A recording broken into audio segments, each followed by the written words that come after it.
Okay, so my goal for today is actually to just present you guys with a framework to better understand markets.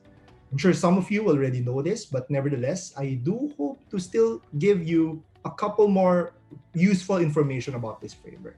Okay, I'm also going to share my views later on, but hopefully the takeaway shouldn't just be on my views, but rather the process of my of how I think. Okay, so let's go to my first slide. I just want to begin with this slide over here. um, you can see from the left side of this slide the earnings performance of the different sectors for the first 9 months of 2020. Let's just go through them quickly. So for example, if you look at the first one, conglomerates, so the holding companies, they're down 54% in terms of total earnings. Okay, if you compare 9 months of 2020 relative to 9 months of 2019. Okay, so down 54%. Banks are down 28% year on year, and properties are down 51% year on year, and so on. Okay, so I'm sure you can already see that earnings are, in a word, bad. Okay, earnings are bad for the third quarter, maybe with the exception of the telcos, which is kind of reasonable given that everybody needs their internet connection nowadays. But outside of the telcos, the average, we could say the average total decline total of the all the sectors is a 50% year-on-year decline for the first 9 months, which is obviously very bad. Some more highlights for the third quarter earnings: 79% of the companies in our coverage list reported lower income versus the same period of last year. 21%, or one out of every five companies, reported a net loss for the first 9 months. Again, if you think about it, one out of five is a very poor number, right? Especially given that these are the biggest companies in the Philippines. Okay, what more the smaller, the smaller mom and pop businesses that you have, right? So 21% is definitely a large number. And then lastly, 72% of the companies in our coverage list either hit our conservative estimates or even missed our estimates. So only 28% outperformed. So again, what I'm just trying to show you in this slide is that earnings for the first 9 months, even for the third quarter, is very weak. Okay, but having said that, if we look at the PSEi, especially over the last 5 weeks, you see a very strong performance. So since October 2016, the index has rallied 18.7%. Actually, I did this slide, I think, a couple of days ago. Today, we're closer to 6,800, and so the rally is still about maybe 16% since October 16. And do take note, okay, this rally over the past 5 weeks coincides with the earnings season of the Philippines, right?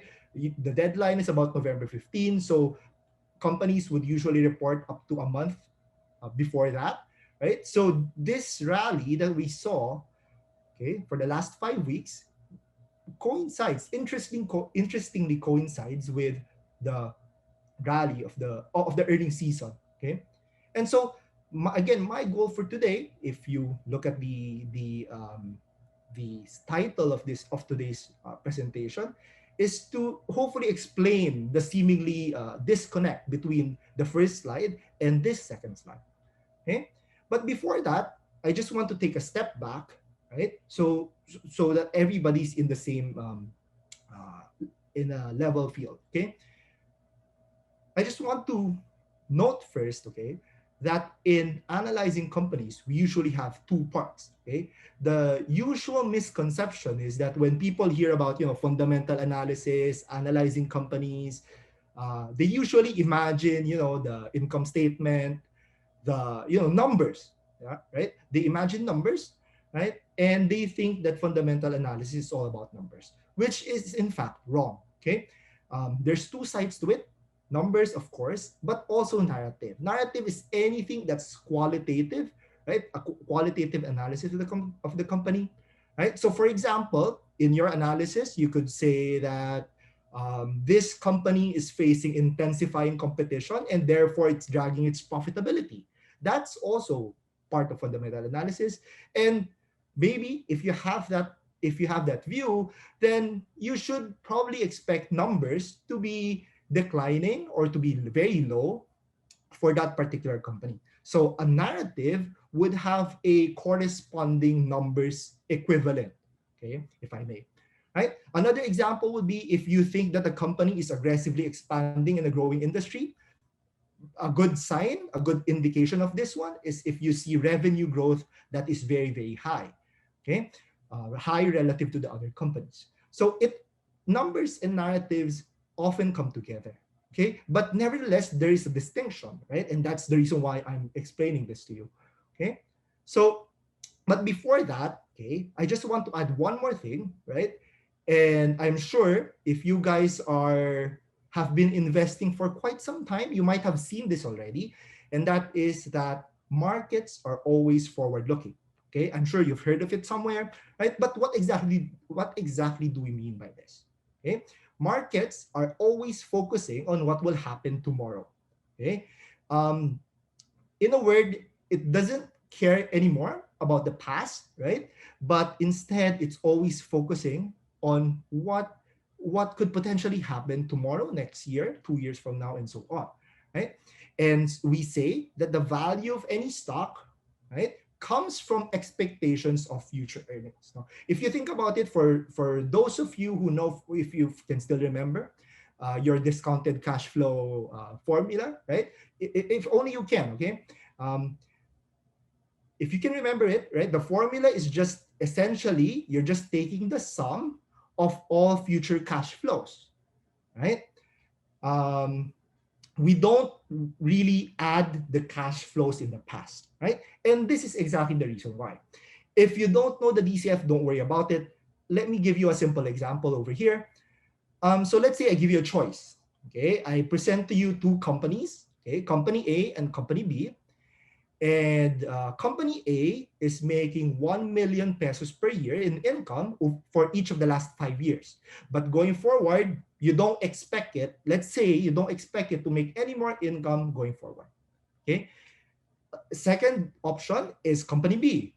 Okay. For company B, there's no income for the last 5 years, right? But going forward, you expect it to make 1 million in income for each of the next 5 years. Question, which one would you prefer? Assuming all else equal, same price, same everything. Okay. I'm sure I can't hear your answers, to be honest, but I'm gonna assume that most of you answered company B. And and the fact that markets are always forward looking is exactly the reason why. Again, if you think about it, if you buy a stock today, what does it intrinsically mean? Okay, if you buy stock today, it means that you're entitled to all future dividends. Okay, so that's the intrinsic value of a stock, right? So if you buy today, you can get the dividends next year, 2 years from now, 3 years from now, and so on. But if you think about it, right, if you buy today, you won't be able to get dividends declared 3 years ago, right? So again, everything is forward looking. So I hope this clear. This is clear, but if not, then I can show it to you again later on. Okay, we have more examples later.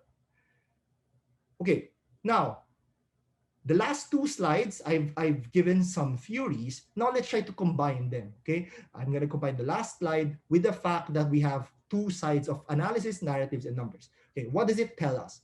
Okay, interestingly enough, okay, there's a critical difference between numbers and narrative. Okay, and that is that numbers, by definition, are almost always after the fact. What do we mean? Okay. So for example, if you recall, when was the third quarter GDP announced in the Philippines? If I'm not mistaken, it was announced in November 10, right? And if you think about it, the third quarter GDP involves the period from July 1 to September 30, right? So again, the numbers, the official results would come out 40 days later, after the fact, okay?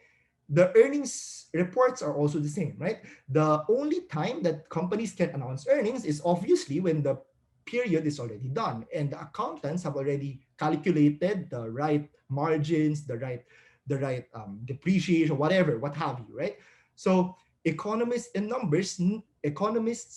analysts need the numbers to be done, to be complete before they can compute. Okay, and that is why, again, by and large, numbers are almost always after the fact. Again, there's a, if you can notice, there's a asterisk there. Not all numbers, and we'll go through that later on. But for now, that's good enough. Okay, and then, but in contrast, okay, so numbers are late, but in contrast, narratives are not restricted by this fact. Okay, when we talk about narratives or stories or qualitative analysis, we're not really waiting for anything. Okay, even just anecdotal evidence sometimes could already form narratives at the extreme. Okay, so usually, again, why am I making this distinction? Okay, because usually what happens in markets, okay, is that narratives lead and then numbers verify. Okay, again, narratives lead what? Lead the prices. Okay, narratives lead the prices, and then the numbers would follow. More often than not, it's gonna verify your narratives, but if not, then it would adjust accordingly. But nevertheless, this is the general relationship. Okay, narratives lead, numbers verify. Let's look at an example, okay, to further illustrate this point. Okay, on this slide, I'm showing you the PSEi performance for the year-to-date period, and I just noted the important news for some of the dates. Okay, so if you look at this slide closely, you will notice that the first three dates that I highlighted are all narratives. Okay, and the last four are all numbers. Okay, so I'll just quickly go through them one by one. So if you recall, this seems like 5 years ago already, I know. But yeah, if you recall, last January 30, we reported our first local case. You see markets kind of react a little bit negatively. And then February 24, the outbreak outside of China, right, happened, and where you had your lockdown outside, I think was it in Italy, or I forgot already which country, right? But outbreak outside of China in February 24, and you see markets again accelerating its decline. And then finally, in March 12, the government announced a lockdown in Metro Manila, right? And you see, the index fall off a cliff, right? And true enough, well, it's easier to analyze it now because everything's after the fact, right? But true enough, in the middle of March, we bottomed out, the market bottomed out, right? And then on the right side of the chart, you can see the numbers come in. Okay, first quarter GDP was only announced in May 7. In fact, it's even flat. No, it's not that bad, right? June 5, government announced unemployment spikes to 17%, 18%, right? Which is obviously historically bad, right? Remittances in July, second quarter GDP in August. Again, all these numbers are obviously very bad. But if you look closely, even on the day that they were announced, the index didn't really fall, right? So, in other words, we say that the narratives has already been priced in. Okay, so that's exactly what's happening. Again, narratives lead. So the March decline was led by the narrative of the COVID crisis, right? And then the numbers eventually verify. Okay, right? And so, okay, if we go back, if we try to answer now, okay, the question of the title of this presentation, is there a disconnect, right? The short answer is no, because what's happening here? Okay, again, I do agree, third quarter earnings are very poor by any measure, right? Right? But this third quarter earnings numbers, right, is only confirming the narrative that we had several months ago, right? As early as March, right? This is only confirming what the markets were already pricing in several months ago, right? What's more important now, what's leading the market now, is the narrative today, and that is, I believe, you could disagree with me if you want.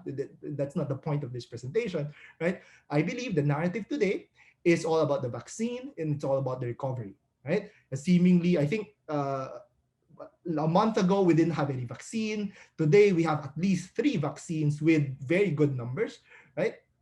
And what else?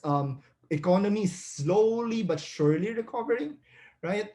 You see cases declining, right? Staying low for the last several weeks now. So all very good indications. Okay. So that to me is what's happening. There's really no disconnect between the earnings and the performance of the index. Instead, we just have to use the right framework to understand their relationships. Okay. Again, narratives lead, numbers verify. Okay. So at this point, I'm going to predict some of your questions that you might have in your mind now. Okay. You might say that, okay, is it really that simple? Okay. With a positive narrative today, can we just aggressively buy regardless of price? I guess maybe your question, right? Because I just said narratives would lead, right? So I just go all in today and then, or even use margin and then hope for the best, right? Another question that you might have is that should we still even bother reading research reports then, right? Because I did say that historical earnings are, in a word, irrelevant, okay? So at this point, let me give you the short answer. The short answer is unfortunately no. And allow me to give some nuance to my answer, okay?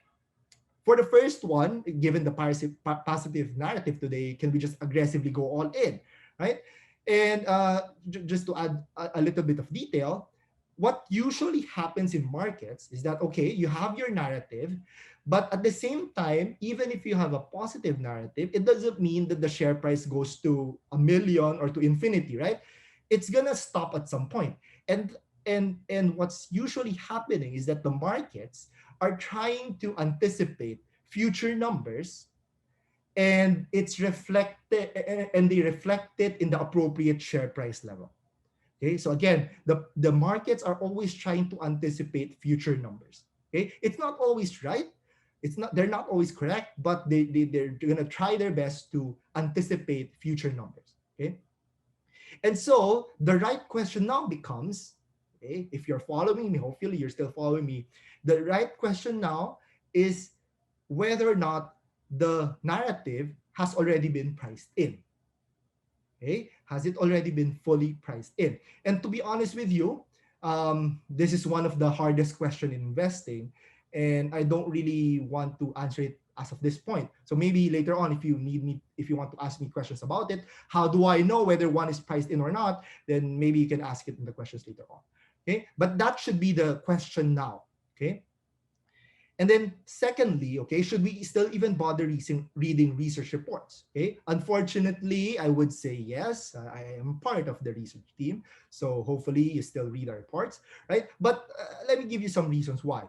Because at the end of the day, the goal of any research report is not just to retroactively analyze what happened before, right? That's not the end goal. That's just the starting point. The end goal is to set future expectations. Okay, and sometimes we say that it's true. Okay, sometimes historical numbers can help us form expectations about the future. Okay, so for example, if you have a company that has been consistently growing by 5% per year in terms of revenues for the last 5 years, maybe you could extrapolate the numbers and say that next year it's going to grow by 5%. So just an example. Okay, so again, historical numbers have value because they may help us predict future earnings. Okay, but on their own, if we're going to stop at historical numbers, they're irrelevant. Okay, and then secondly, not everything that you'll see in a research report is backward looking or is historical. Okay, some of them would be forward looking estimates also, and these would be the estimates that analysts would give for future periods. So for example, I'm an analyst. I'm gonna estimate that, okay, revenues next year I believe would grow by 15%. Then that's a number, yes, but it's also forward looking. So these numbers would have value, is what I'm saying.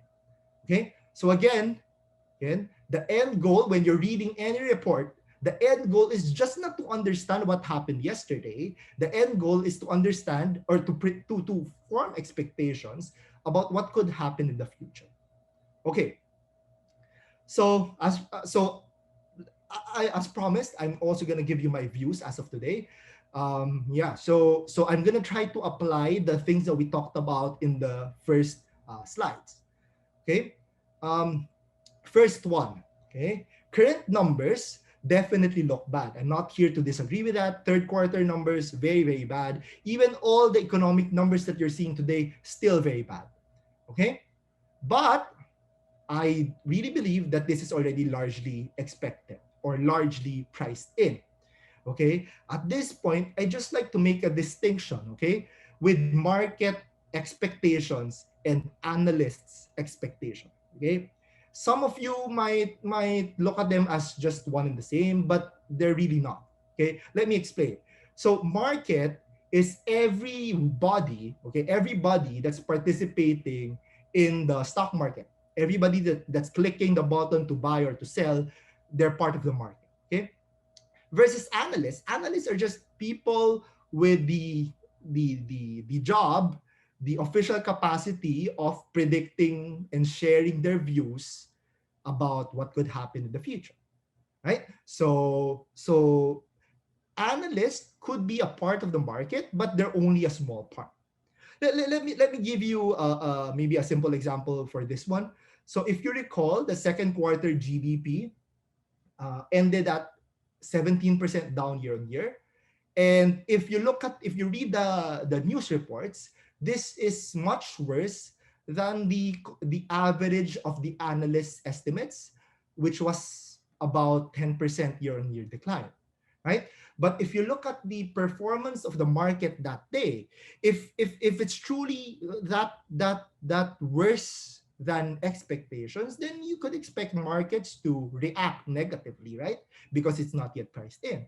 But in fact, if you look at the performance of the market that day, it was up. It wasn't down, right? So and yeah, so it's true that in most instances, okay, market and analysts would be positively correlated, but they're not always, almost always the same. For yeah, for the several reasons, but maybe I can name a few. For example, analysts sometimes they don't want to stick their necks out, right? If everybody's predicting 10, will I really predict 17 or 20? Baka mali ako, di ba? And people would judge me for being stupid, what have you, right? So sometimes analysts are affected by those factors also, right? So I just need to make that distinction. Here, what's more important is what the market is expecting, not what analysts are expecting. Okay? Hopefully that's clear. Okay, number three. Meanwhile, okay, that's the numbers part. One and two are the numbers. Number three, the narrative for me is very positive. Right? And I think this is also obvious. If you're just reading the news recently, everything that we're seeing right now is all about the vaccines. We now have at least three with very good efficacy numbers, right? Declining cases in the Philippines, gradual reopening of the country, and overall economic recovery. Although it's still negative year on year, quarter on quarter, we're already seeing some recovery. Okay. Nevertheless, though, okay, because maybe because of this exact narrative, it's short-term overbought. Markets is short-term overbought. We didn't really discuss, the technical analysis is not really the goal of today's seminar, right? But uh, personally, I still do use it, right? And I do believe that the markets are short-term overbought, right?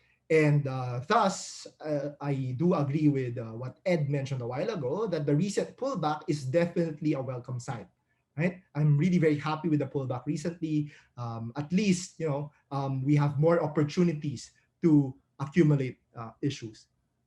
Okay. So because of the short-term overbought condition, I personally expect the market or the PSEi to unwind over the next several weeks.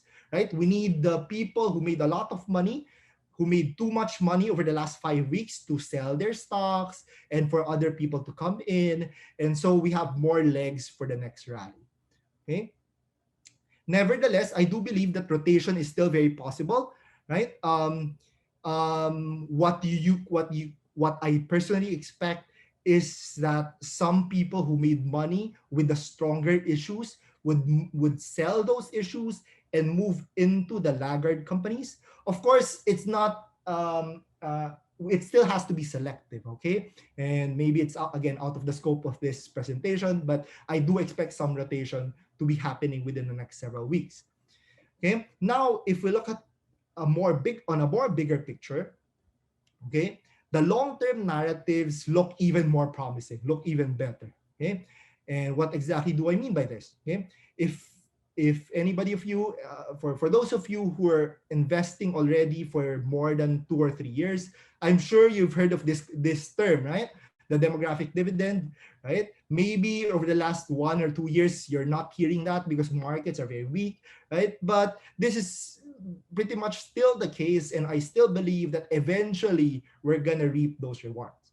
Okay, and so once everything about this pandemic is over, I do believe we could take advantage of that again. And the good thing now is that with the correction since the all-time high in I believe early 2018, if I'm not mistaken, right? Um, then we have more runway for growth. Okay, and then outside of that, you have also record low interest rates, which should be very good for companies, obviously, because they could borrow more, right, at a cheaper price, right? And this one I'd like to highlight, right? And maybe this is something that I've learned during this pandemic, that I'm an optimistic person, right? So with the challenges, I know that the pandemic is obviously very bad, right? But it's not 100% bad. There's also some opportunities, at least when it comes to the stock market, right? And if you think about it, right, um, it makes sense. No, so let me give you an example. So when several months ago, I was asked about my view about Jollibee, and I said that I'm very bullish, right? Um, why? Because I know that Jollibee is losing a lot of money. I know that, right? But what's implied is that if they're losing a lot of money, if Jollibee is losing a lot of money, then I'm sure the smaller restaurants are losing even more money, right? If Jollibee is losing that much, then other companies would be losing even more than that, right?